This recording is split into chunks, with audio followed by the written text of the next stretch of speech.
We learned yesterday that if a person tries to a group of men try to economize, and they say, let's just use one get and divorce all of our wives. So that can work, but it depends on how the get is written. So the Mishnah had said that if it's written as a klal, meaning they're all grouped together, so then the get will work.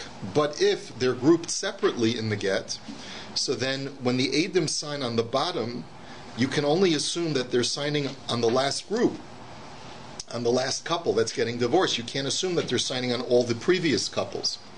The Gemara had then asked a question.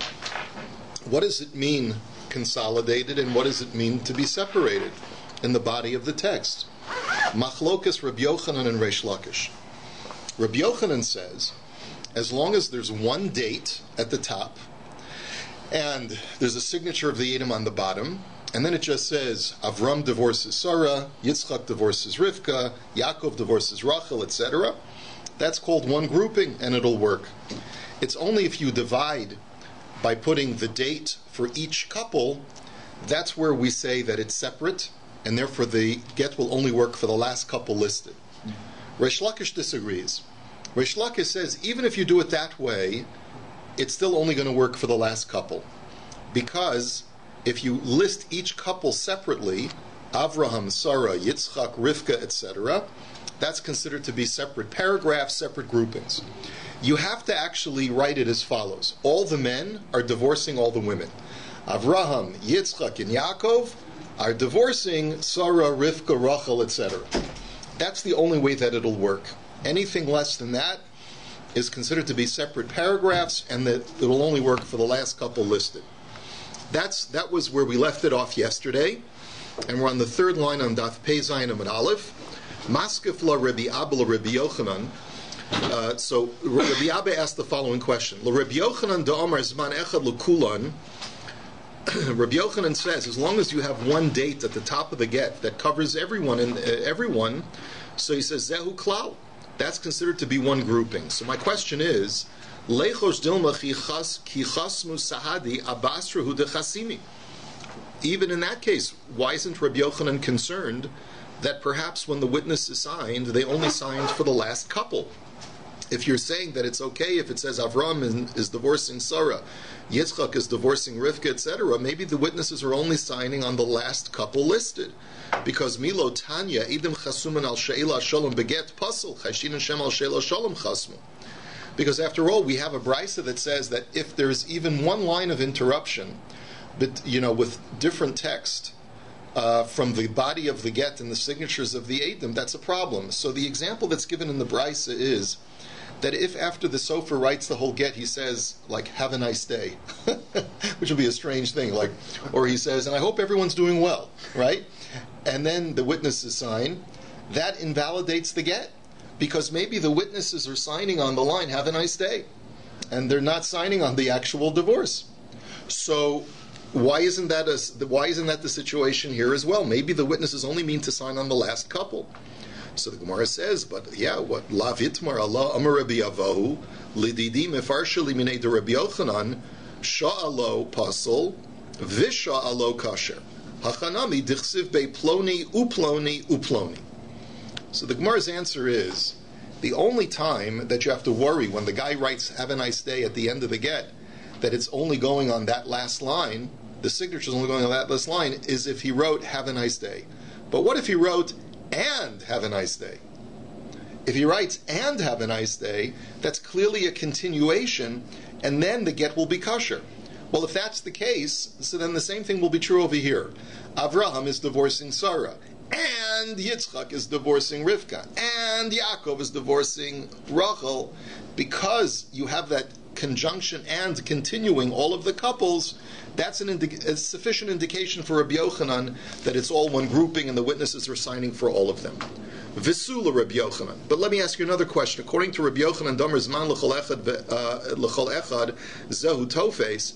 If according to Rabbi Yochanan, as long as there's one date, it's considered to be one grouping. So my iyum yishum tofes v'tepuk leitahavali nichtav b'yom v'nechtam b'layla. The Gemara's Havamina over here is that Rabbi Yochanan said that if you have a separate date written for each couple, that's invalid. It'll only work for the last couple. But it shouldn't be because there's disparate groupings, but rather it should be for another reason. The Gemara's Havamina is that each date is different. That Avraham divorced Sarah on Sunday. Rivke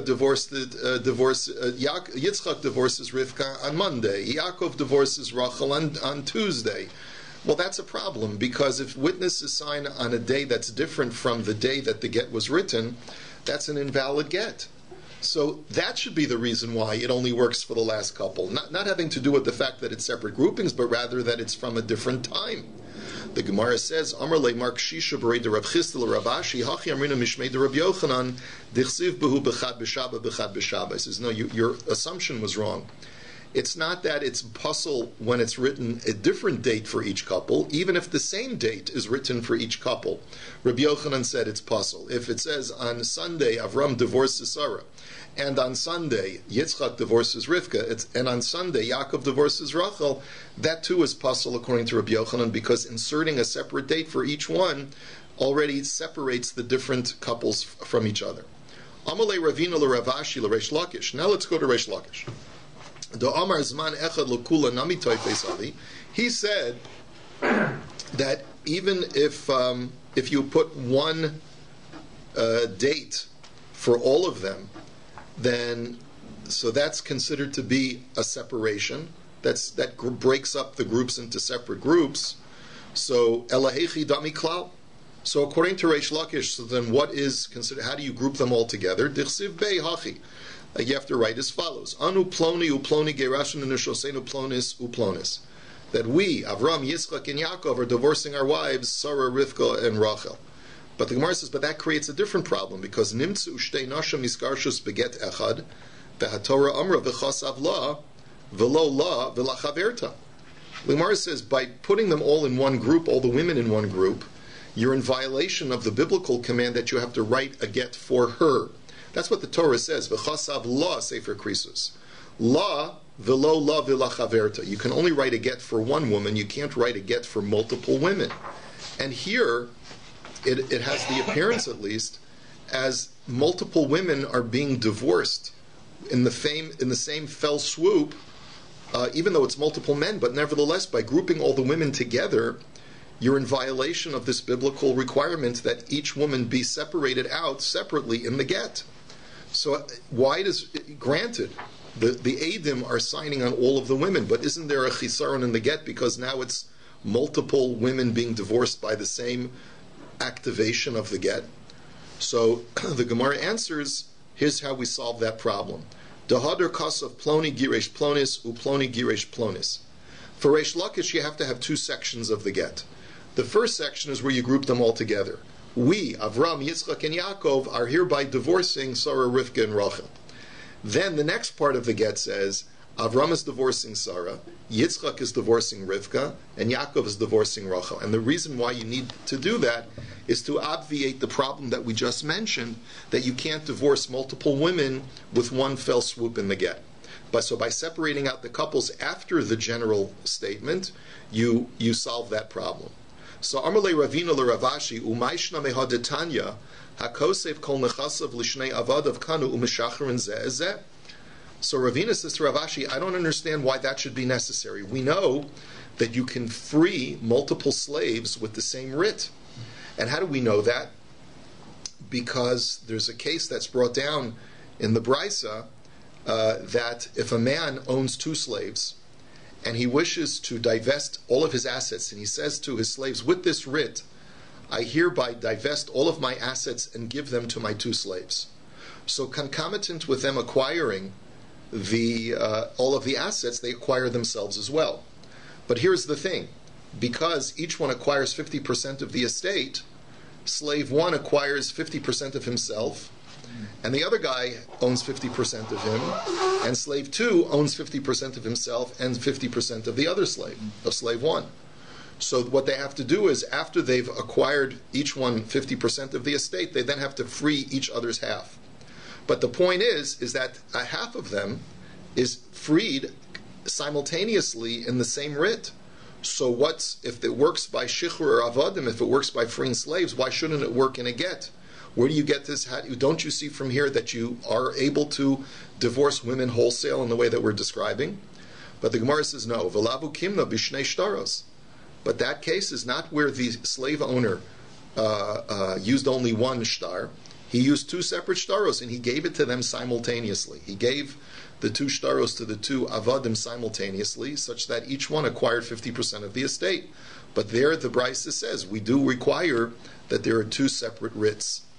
So Tanya Kavase the Rabbi Yochanan, Tanya Kavase the Rish Lakish. Now the Gemara says we have Brises to support Rabbi Yochanan's contention that as long as you have the date on top for all of them, then that's considered one grouping.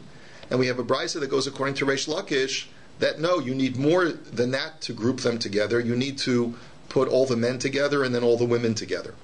So Tanya Kavase the Rabbi Yochanan, here's the Brisa that supports Rabbi Yochanan. Chamisha shekasvu b'soch haget ish ploni megarish plonis uploni uplonis uploni plonis uzman echad lekulan v'ha'idim ilamato kulam kisherim v'tinasin l'chol echas ve'echas. So the Brisa says exactly like Rabbi Yochanan had said, that as long as there's the date on top and the witness is signing on the bottom, then if in the body of the get it says Avram is divorcing Sarah, Yitzchak's divorcing Rivke, Yaakov's divorcing Rachel, then that's a valid grouping of one group together, and the witnesses are signing on all 3 or 5 couples, and therefore the get works as long as you give the get to each one of the 5 women, and each one of the women receives the get. Now, hands it to the other. Well, they have to give it back to the next husband who's going to divorce his wife. The get has to go from the hands of the husband to the hands of the wife.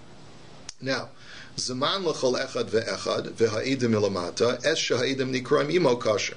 However, if there's a separate date written next to each couple, so then only the last couple on the list is divorced because they're closest to the witness's signature. Rabbi Yehuda ben Beseira Omer, im yesh revach b'neihem posel v'im lav kosher she'ein zman mafsikan.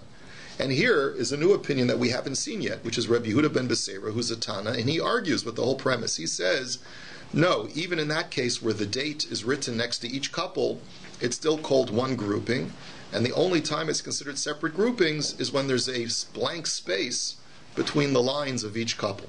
That's where we say that only the last couple, which is adjacent to the signatures, is the one that's divorced. Now we have a Tanya Kavase de Reish Lakish. We have a Brisa now that supports Reish Lakish.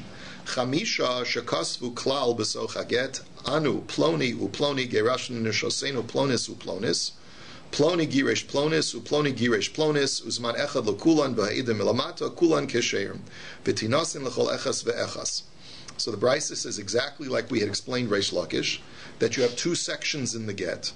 The first section says Avraham, Yitzchak, and Yaakov are divorcing Sarah, Rivke, and Rachel, and then Avraham is divorcing Rivka, Sarah, Yitzchak is divorcing Rivka, and Yaakov is divorcing Rachel.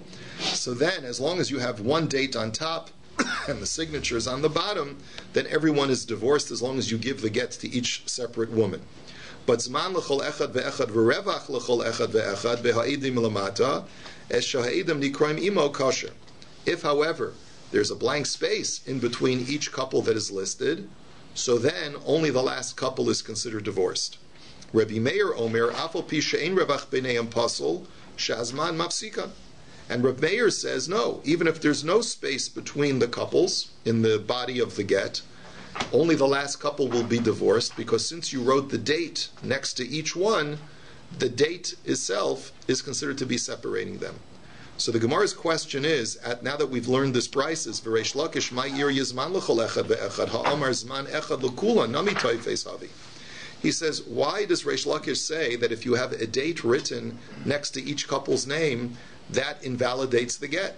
Even if you don't have the date next to each couple's name, but you just have each couple written separately, according to Reish Lakish, that only allows the last couple to be divorced. So, like, the whole premise of the Brisa seems to be incorrect. The Gemara explains like this: Hani mili heicha delo arvinu meikara, aval hacha de arvinu meikara ipalaglu huzman in ilolo. So the Gemara says you didn't understand. Reish Lakish, when he was saying that when you write the couple separately, only the last couple is divorced, that's when you didn't include the first paragraph, which mixed all of the men and all the women together.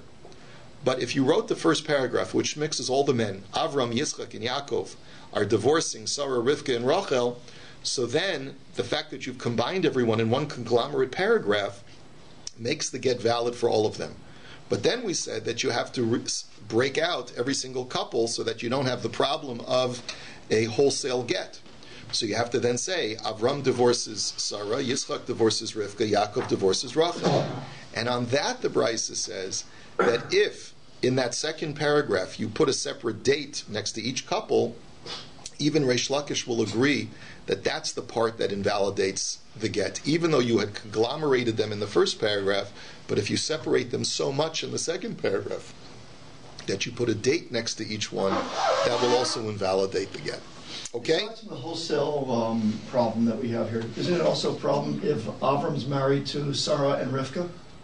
Yeah, no, that goes without saying. That was the original intent of that pasuk. Right. That if a man has two wives and he wants to divorce both of them at the same time with the one get, he's not allowed to do that. But here we're going even further. Even if you have two men and each one is married to one wife, you can't verbalize the get in such a way where it puts the two women in the same sentence. Okay? Next Mishnah. Shnei gittin shekosvan zeh b'tzad zeh, u'shnaim edim ivrim boy mitach hazeh l'tach hazeh, u'shnaim edim yevonim boy mitach hazeh l'tach hazeh, es shaha'idim harishonim nikraim imo kasha. Now, there are two ways to understand this Mishnah. One is a very complicated way, the way Rashi learns, and the other way is very simple and elegant, the way Rabbeinu Tam learns. So we're going to go with Rabbeinu Tam today, okay? And it may require us to change slightly the girsa on Amid Beis, but we'll deal with that when we get to it. The way Rabbeinu Tam learns is that you've got two GITTEN written on the same cloth in two separate columns side by side. Now in Hebrew we read from right to left. So when I say get A, I mean the get on what side of the cloth? Right. On the right side. And when I say get B, I'm referring to the get on the left side. So just keep that image in your head, okay? Then you have on the bottom, you have the place for the Edom to sign, and they fill up the entire space from right to left so that their signatures span both columns. So you have the first guy, his name is Ruvain ben Yaakov, and he writes it all underneath, that whole name, underneath both columns. And then you have the next guy, Yosef ben Shimon, who signs his name, and he also spans both columns. Then you have two guys who are Greek. The first two guys were Israelis, and so they were getting used to signing their name in Hebrew. The next two guys are Greek, and in Greek we go from what to what? We go from left to right instead of from right to left. So when they sign their names also spanning the entire page, but their two signatures are underneath the first two signatures, but they sign starting from the left going to the right. And so what the Mishnah is essentially telling us is as follows. You look at where the name of the person appears, and you ignore the place where the name of his father appears. So, for example, if the first guy's name is Ruvain ben Yaakov, the name Ruvain appears under column A, and the name Yaakov appears under column B. So that person's Ruvain ben Yaakov, he's really signing get A and is not signing get B. And the same thing for Yosef ben Shimon, he's signing get A, is not signing get B. So therefore their signatures are valid for get A and are not valid for get B. The next two set of witnesses who are signing in Greek, because they're signing from left to right, we would normally expect their signatures to be valid for get B, because their first names appear under column B. But for some strange reason, the Mishnah is telling us that their signatures don't work for get B. And therefore, when you have four signatories under these two columns, only get A, and the Israelis sign before the Greeks, only get A is valid and get B is invalid. And the Gemara will explain why. Now let's go on to the next case. Eid echad ivri ve'eid echad yavani ve'eid echad ivri ve'eid echad yavani boyin mitach hazeh l'tach hazeh shneim psulim. If, however, you have the four signatories staggered, so that instead of the two Israelis followed by the two Greeks, you have one Israeli and one Greek, one Israeli and one Greek, so then both Gittin are going to be pasul, and the Gemara will explain to us why that is. Let's go on to the Gemara. The first question is, V'liskasher hai b'Reuven v'hai b'ven Yaakov Eid. Now remember, what does a person sign? He's got to sign Reuven ben Yaakov Eid. That's how you sign your name. That's how we sign it even today. Reuven ben Yaakov Eid. So this guy's name is Reuven, so I understand why his signature works under column A. But why don't you say it works for column B also, because he's also known as Ben Yaakov. So let him be called Ben Yaakov, son of Jake, right? That's another way of calling him. It's almost like having a surname. It's like having a family name, right? So the Gemara answers, Dahatnan, because after all, didn't we learn in a Mishnah, and we're going to see this shortly, Ben Ish Ploni Eid Kosher, that even if you just sign your name, son of Yaakov, who is an Eid, that's kosher. We'll learn that in the next Mishnah. So the Gemara answers, the Kosav Ruvain Ben Akama v'Yaakov Eid Abasra. Answers the Gemara, it's a problem, because what we're dealing with over here is where you wrote Ruvain Ben under column A, and the name Yaakov Eid appears under column B. So his name is clearly not Yaakov, that's his father's name. If you would have written Ben Yaakov under column B, that would have worked. But because the word Ben appears together with Ruvain under column A, column B does not have a proper signatory. But the Gemara says, V'liskasher hai b'Ruvain ben, V'liskasher hai b'Yaakov Eid. But still, says the Gemara, even just Yaakov Eid should make column B work, because the Hatnan Ish Ploni Eid kosher. Because after all, why don't we just assume that Ruvain's father Yaakov signed Get B? And maybe Yaakov signed it. Maybe it's not Ruvain, the son of Yaakov, who signed it, but Ruvain ben, Ruvain who is his son, and signed column A, and Yaakov, his father, signed column B. So why don't we say that? So the Gemara answers the Lokosav Eid, because after all, we know the next Mishnah is going to tell us that even if you just write your first name without writing son of, that's kosher.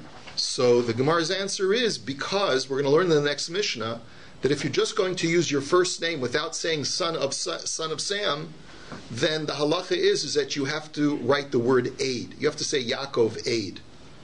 But if you didn't write the word Eid and you just said Yaakov, then that's invalid. And so what we're talking about over here is where the witness wrote Ruvain ben Yaakov. Ruvain ben appears under column A. Yaakov appears under column B. So even if we were to interpret it as the man named Yaakov signing column B, since he didn't put the word Eid, that creates a faultiness in his signature. V'iboy Isema, I'll give you another answer. La'olam dekosav Eid, even if you wrote Yaakov Eid, V'Ruvain ben Yaakov Eid, V'diadinan b'hachasima delavdi Yaakov hu. But we can clearly recognize that this signature did not come from Ruvain's father Yaakov. We can tell it's the same continued handwriting as the Ruvain ben, and then it continues with Yaakov. We can tell that it's not his signature. So therefore, that's the reason why we assume that it's a continuation of the Ruvain ben, and the reason it's no good is because you don't have the Iker name of Ruvain underneath column B. So the Gemara says, but wait a minute, the Dilma Bishma Diavu Achasim. But wait a minute, why don't you say that Ruvain ben Yaakov signed his first name under column A, and then signed using his father's name under column B? He wrote Yaakov Eid, meaning, I'm from the Yaakov family. That's what he meant to say, just almost like a surname. Like writing, if I wrote Korobkin under column B, why wouldn't that work? It's like saying Yaakov, I'm from the Yaakovi family, right? So, Lo Shavik Inish Shemei V'chasim Shema Diavua. So the Gemara says, no, people don't do that. People will not leave out their own proper name, and only put in their father's name. The Gemara says, why not? The Dilma Simna Shavye. Maybe that's a symbol of the family crest, is the Yaakov family. Because the Harav Tzir Kavara, Rabbi Chanina Charusa, Rav Chisda Samech, Rav Hoshia Ayin, Rabbi Baravhuna Tzir Makusa. He says, we know that sometimes people can use an insignia in place of their regular name. So maybe this guy's insignia is his father's name. Like, for example, Rav, we know, when he wanted to sign his name, instead of signing it with his full name, he drew a picture of a fish. Rabbi Chanina, when instead of signing his name, he wrote a picture of a palm tree. And Rav Chisda wrote just the letter Samech big, and Rav Hoshi wrote the letter Ayin, and everyone knew, because these were famous signatories, that that was what their signature meant. And Rabbi Baravhuna drew a picture of a ship mast. So in all of these cases, you see that just using an insignia, it's like, Prince, or, the artist formerly known as Prince, maybe that's his insignia. He wants to write Yaakov. So the Gemara says, no. Lo chatzifinish l'shavuya l'shma diavua simna. That's chutzpah, to use my father's name as the family name, as the family insignia, or as my insignia. It's a little bit of a lack of derech eretz, so we assume that people are not going to do that. And that's why we know that this is not the guy signing his identity using his father's name. So v'liskasher hai b'shnei edim ivrim, v'liskasher hai b'shnei edim yavanim. So now the Gemara's question is, now wait a minute, let's go back. You told me in the Mishnah that only the get in column A is kosher, but the get in column B is not kosher. Why should that be? You have the two Israeli signatories who sign from right to left, so their first names appear under column A, and then you have the two Greek signatories whose first name appears under column B because they go from left to right.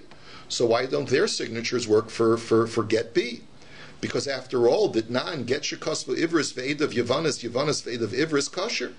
And don't tell me that it's a problem with mixing languages, because we know in the next Mishnah we're going to learn that if a get was written in Hebrew and the signatories sign their names in Greek, which, by the way, l'chora works even al pi halacha bisman hazeh. Technically, if you want to sign your name in English, technically it works, right? So why don't we say that the two Greek signatures are valid? The chitei mekiven de muflag b'shnei shitin lo b'ha'amar chizkiya melo'eu b'krovim kosher. Maybe you'll tell me it's because the two Greek signatures appear underneath the Israeli signatures, and because of that distance, because of the space that those two Israeli signatures have created, they've created a spacing problem that the Greek signatures are not immediately following the text of the get. But that's not an argument, says the Gemara, because we know that as long as you eliminate any blank space between the signatories and the body of the get, even if you fill it up with signatures of people who are pasal la'edus, then that's still valid. It still makes the get valid. So as long as you don't have any blank space between their signatures and the body of the get, since you've got it filled up with the Israeli signatures, it should make their signatures perfectly okay. So the Gemara says, Hatani ze'iri shneim kisherim. So you know what? Based on the force of that argument, Ze'iri's brisa says that both the get in column A and the get in column B are kosher. The get in column A is kosher because of the Israelis' signatures, and the get in column B is kosher because of the Greeks' signatures. But Vitana Didan, so why does our Tana hold that get B is not kosher? Because Dilma Gundalis Chasim Vikulu Achad Hu Dechasimi. So the Gemara says our concern is as follows. Maybe one of the two Greek guys who signed his name decided that he was going to be fancy. You know what he decided to do? He says, listen, I'm a Jew, I'm signing a Hebrew document, a religious Hebrew document, so even though I normally write from left to right, I'm going to write in Greek from right to left. So therefore, instead of writing, his name is Yosef ben Shimon, but when you read it in the Greek from left to right, it appears as Shimon ben Yosef, because he wanted to conform to the Hebrew style of going from right to left. So therefore, we're worried that maybe out of his desire to conform to the Hebrew standards, he reversed the order of his name and really wrote his first name under column A instead of writing it under column B. In which case, you don't really have two Greek signatories under column B. Maybe you only have one and maybe you have none. And it's for that reason that we invalidate when you have this mixing and matching, and we don't have verification of the Greek guy's signatures, that we can't validate get B until we know for sure that they signed their name from left to right. Let's go weiter. Eid echad ivri ve'eid echad yavani. Then we had said in the Mishnah that if they stagger their signatures, one Israeli, one Greek, one Israeli, and one Greek, both get A and B are puzzle. So the Gemara says, "V'liskasher hai be'ed echad ivri ve'ed echad yavani, v'hai be'ed echad ivri ve'ed echad yavani, dehatznan eid echad ivri ve'ed echad yavani kosher." So the Gemara's question is, and this is where we have to sort of modify the gears of the text somewhat in order to conform to Rabbeinu Tam's understanding of what's going on. Really, the Gemara's question is, why should the fact that these signatures are staggered impede the effectiveness of the Hebrew signatures working for get A and the Greek signatures working for get B? You've got the two Hebrew signatures going from right to left, so their two first names are under column A, and you've got the two Greek signatures that are staggered appearing under column B. So why shouldn't the Israelis work for get A and the Greeks work for get B? We know that even though there are staggered signatures, you can sometimes even have, if you have only one get and you have one signature in Hebrew, one signature in Greek, that works. So why don't you just separate the two out and let the Hebrews work for the get A and the Greeks work for get B? So the Gemara's answer, Hatani Zeri Shneim Ksherim. So Zeri Taka learns that way in his brisa, that both gittin are kosher. But Vitana Didan, Dilma Gundalis Chasam Utlasa Achad V'chad Achad. And our Tana holds that no, it's the same concern as we had before. It's true that an Israeli signed his name first and then a Greek guy signed his name second. But we don't assume that the Greek guy signed his name in the proper order going from left to right. Maybe he wanted to be fancy and wrote it from right to left.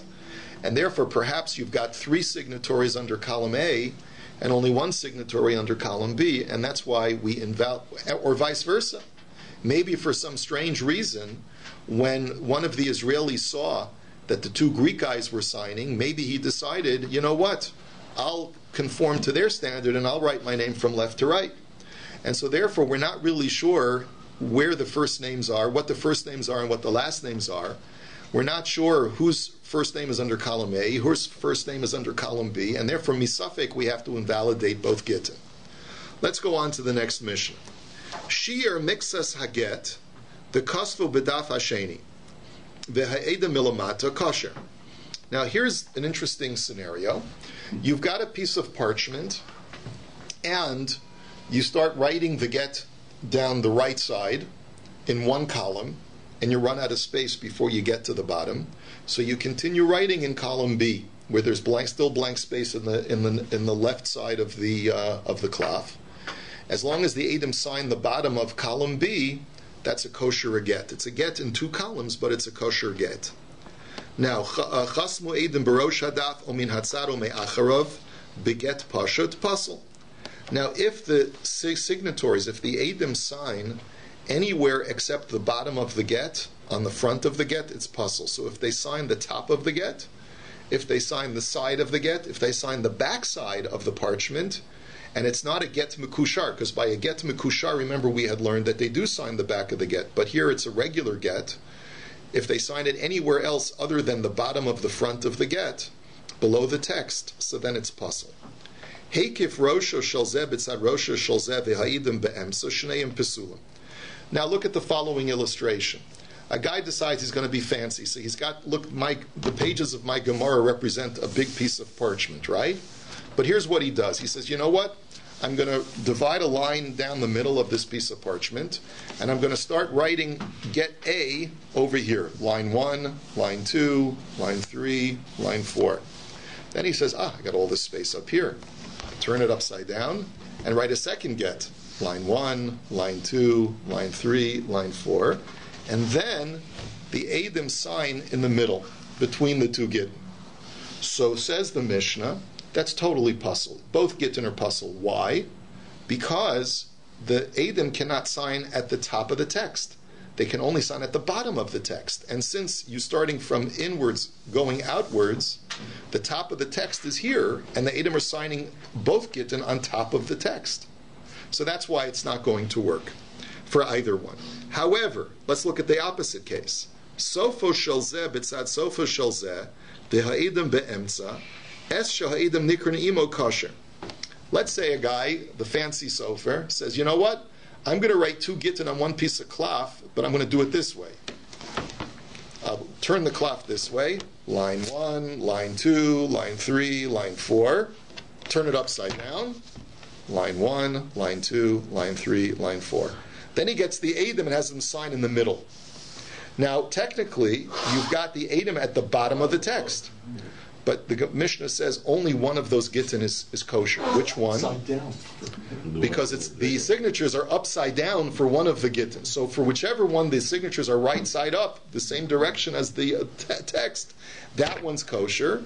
And the other one where their signatures now appear upside down, that one is not kosher. And then they sign them correctly? Well, why are you asking such a... What if? That's, I mean, of course that's going to work. We're talking about all of these what-if cases. Now, then the Gemara says, get shekas... then we go to the next case. Sofo shel zeh b'tzad sofo shel zeh v'ha'idem be'emtza es shahidem nikra imo kosher. I'm sorry, that was the previous case. Then Rosho shel zeh b'tzad sofo shel zeh v'ha'idem be'emtza es shahidem nikra v'sofo kosher. So then the third permutation is as follows. He writes both gittin on the same piece of cloth, but in sequential order. Get A, 1, 2, 3, 4, and then puts some space, and then writes the next get in the same direction, 1, 2, 3, 4, and the Adam sign in the middle. Well, here, only the top get will be kosher, and the bottom get will not be kosher because their signatures appear on top. Okay, fine. Now let's go to the next part. Get shekasvu ivris ve'edav yavanis, yavanis ve'edav ivris, eid echad ivri ve'ed echad yavani. So in both of these cases, we just learned before that if the get is written in Hebrew and the signatories are in Greek, or vice versa, or even if one signatory is Hebrew, the other signatory is Greek, those are all kosher. Kosav sofer ve'eid. Or the next case is, and this is going to be tomorrow's discussion in the Gemara, what this line means, but we'll explain it simply, that if the sofer writes the get and he's one of the signatories, and there's another signatory, so then it's kosher. Now, why would I think it's not kosher? We had learned this a long time ago. Maybe there's a fear that really the husband had instructed two separate guys to sign the get, but when they came to the sofer, they didn't want to shtach the sofer by telling him that we've been asked to sign the get. So he says, what am I, chopped liver? Mm-hmm. What, you don't trust me? You trust me to write your get, but you don't trust me to sign the get? And out of embarrassment, they ask the sofer, out of a courtesy, to have him be one of the signatories. Well, this may be in direct violation of the instructions of the husband, and that could potentially invalidate the get. The chiddush of the Mishnah is that, no, it's still kosher. Okay. Ish ploni aid kosher, ben ish ploni aid kosher. Now, if you just write your first name, and then you write the word aid, if you write Ruvain aid, that's kosher. If you write son of ish ploni aid, that's kosher. If you write, let's ben Yaakov aid, that's kosher as well. But if you write ish ploni, ben ish ploni velo kasav aid, kosher. But if you write Ruvain ben Yaakov, and you don't write the word aid, that's also kosher. But what you infer from our Mishnah, something we just learned a few moments ago, is that if you just write Ruvain without saying aid, or if you just write Ben Yaakov without saying aid, that's not kosher. You either have to write the word aid at the end of your name, or you have to say Ruvain Ben Yaakov. And if you write so-and-so, son of so-and-so, then you don't even have to write aid at the end. And V'kach hayu nekiya hadash of Yerushalayim osim. And that's what the people of terse language in Yerushalayim, that's the way they used to sign their names. They didn't put the word aid at the end. Now, kasav chanichasa v'chanichasa kosher, finally the Mishnah says that if you write his nickname or her nickname in the get, and it's clear who you're talking about, and some say that it's the family name, so then it's kosher. The Gemara now says, Lechosh dilma hani trei giti havu, ve'isrami leizman dekama ve'edim debasra, ve'gazi lizman debasra, ve'edim dekama. So the Gemara's first question is, remember we talked about a guy who runs out of space in column A and then continues the get into column B. All we require is that the Adam sign on the bottom of column B and it's a kosher get. But wait a minute, maybe we should worry that these two columns are not from the same get. Maybe this parchment was much larger originally, and the guy basically these were two separate gittin that were written at two separate dates, and he just snipped the get on the top so that column B would look like it's a continuation of column A, but when in reality there was a lot of text above column B that was a totally separate get. Why shouldn't you have to worry about that? So the Gemara says, Amar Rabbi Abba Amar Rav kishiyesh revach milamat. One second. Zman dekama ve'edem debasra ve'gazi l'zman debasra ve'edem dekama. Maybe what you did is you cut off the date on the second get and made it look like it's a continuation of the first get, and you cut off on the bottom of the get the Adim from column A, and you made it look like one get, so you trimmed off the top and you trimmed off the bottom, so now it looks like one continuous get, when in reality it was two separate gittin. So the Gemara says, Amar Rabbi Abba Amar Rav Kishiyesh Revach Milamata. You don't have to worry that he cut off some of the text from the bottom so that he trimmed off column A. He says, because you can see at the bottom of column A there's blank space, so you know that he didn't trim. So Vidilma Zman Debasra Megas Gazi, but maybe he trimmed off the top from column B. So the Gemara says, Kedama Rabbi Abba Amar Rav Kishiyesh Revach Milamata Hachanami Kishiyesh Revach Milamala. So you have to say, just like you see that there's space on the bottom of column A, you see that there's space on top of column B, so you know that there was no text above that. But Vidilma Imluche Imlach V'Kasav. But the Gemara says, but wait a minute, maybe you have another concern. Maybe, okay, I grant you, this is one long get. But maybe the reason why he went into column B is because really the guy had started writing column A, changed his mind and decided that he wasn't going to continue. And then he changed his mind again and decided to commence, and commenced on column B.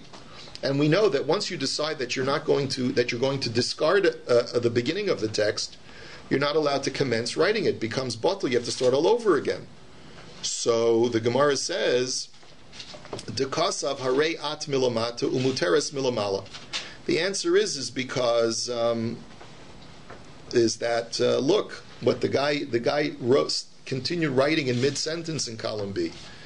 The sentence is harei at muteres l'chol adam. You are hereby permitted to every man. He wrote harei at on the bottom of column A, and then muteres l'chol adam on column B. So he didn't stop in the middle and put it aside and then change his mind later. But wait a minute, Vidilma Isramile. But maybe that's taka what happened. Maybe he wrote harei at, and then he said, you know what, I'm not going to do this, and he put it away, and then a week later he pulls it out again. So the Gemara says, no, kulei hai lo chayshin. We're not so worried. Even though there's an indication that there was some interruption between column A and column B, but nevertheless, if it's in mid-sentence, we don't have to worry that there was any interruption.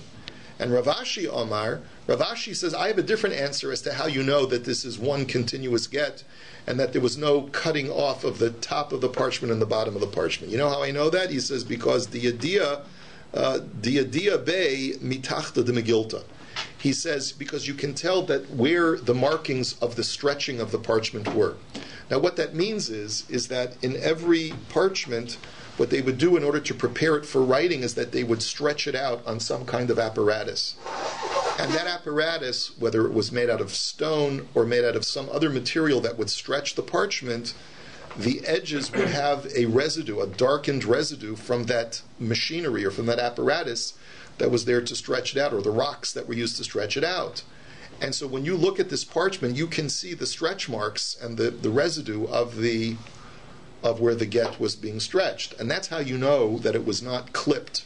It was not, the word is cropped. It was not cropped after the fact to cut out text. That's how Rav Ashi says you can tell, because you can tell the darkened markings of stretching all around the border of the get. So therefore you know that this is the original text.